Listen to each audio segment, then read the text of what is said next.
Shalom, selamat pagi saudara sekalian yang terkasih dalam Tuhan Yesus Kristus. Saat teduh kita pada pagi hari ini terambil dari Mazmur pasal 93 ayat yang pertama hingga yang kelima. Demikianlah bunyi firman Tuhan. Tuhan adalah Raja, Ia berpakaian kemegahan. Tuhan berpakaian berikat pinggang kekuatan. Sungguh telah tegak dunia, tidak bergoyang. Tahtamu tegak sejak dahulu kala, dari kekal Engkau ada. Sungai-sungai telah mengangkat, ya Tuhan. Sungai-sungai telah mengangkat suaranya, sungai-sungai mengangkat bunyi hempasannya. Daripada suara air yang besar, daripada pecahan ombak laut yang hebat, lebih hebat Tuhan di tempat tinggi. Peraturanmu sangat teguh, bait-Mu layak kudus, ya Tuhan, untuk sepanjang masa. Saudara sekalian, Mazmur 93 ayat yang pertama sampai kelima ini ditulis dalam konteks Israel kuno, di mana bangsa Israel sering menghadapi tantangan dari bangsa-bangsa lain. Saudara sekalian, Mazmur ini menjelaskan keyakinan bahwa Tuhan adalah Raja yang berkuasa atas segala sesuatu, termasuk kekuatan alam dan musuh-musuh Israel. Karena dalam budaya timur dekat kuno, saudara, konsep raja dan kekuasaan sangat penting. Banyak bangsa memiliki dewa-dewa yang dianggap sebagai penguasa alam. Dan Mazmur ini menjelaskan dengan sangat jelas bahwa Tuhan Israel lebih besar dari semua dewa-dewa tersebut. Saudara sekalian, apa relevansinya Mazmur 93 bagi kita hari ini? Kita boleh melihat bahwa dalam kehidupan kita tidak pernah lepas dari yang namanya pergumulan. Dan semua pergumulan itu datang silih berganti. Tidak ada seorang pun yang dapat lepas dari namanya pergumulan. Tidak ada seorang pun yang kebal dengan yang namanya pergumulan. Kita semua punya pergumulan satu dengan yang lainnya berbeda-beda. Namun satu pertanyaan yang sangat penting, saudara, di tengah-tengah semuanya itu, di tengah-tengah pergumulan yang kita alami, baik itu mengenai kesehatan, pekerjaan kita, dan hal-hal yang lainnya, pertanyaan yang paling mendasar, siapa yang menjadi sandaran kita? Siapa yang menjadi sandaran setiap kita?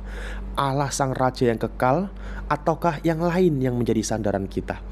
Kalau kita bersandar pada Allah Sang Raja yang kekal, maka perspektif kita terhadap pergumulan pasti akan berubah. Saya ulangi sekali lagi. Kalau kita bersandar pada Allah Sang Raja yang kekal, maka perspektif kita terhadap yang namanya pergumulan pasti akan berubah. Saudara sekalian, inilah kabar baiknya.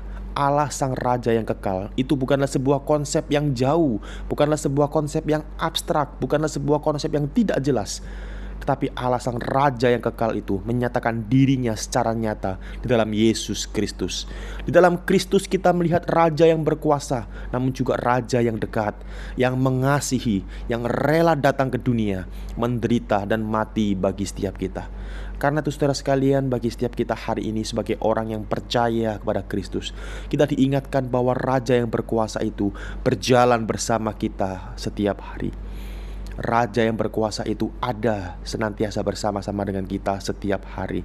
Yesus Kristus Raja segala raja hadir dalam kehidupan kita, memahami kelemahan kita, dan memberi pengharapan yang pasti bagi kehidupan kita.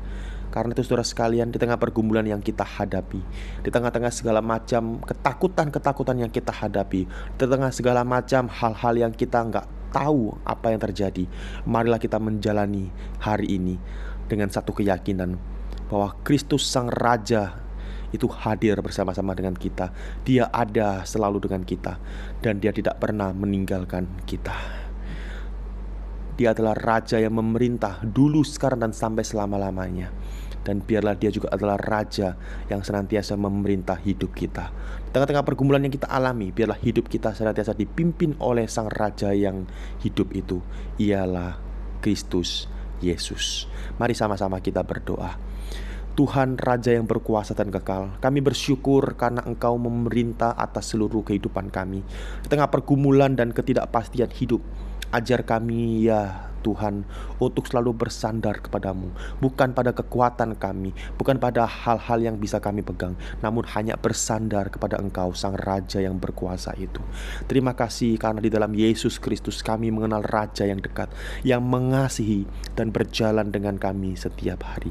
Terima kasih ya Tuhan untuk saat teduh pada pagi hari ini. Tolong kami untuk sama-sama bisa mengerti, memahami, dan kami memiliki keyakinan untuk menjalani setiap kehidupan ini bersama dengan Tuhan. Terpujilah namamu demi Kristus Yesus, Sang Raja yang kekal, Raja yang berkuasa. Kami berdoa dan bersyukur. Amin. Selamat beraktivitas. Tuhan Yesus memberkati.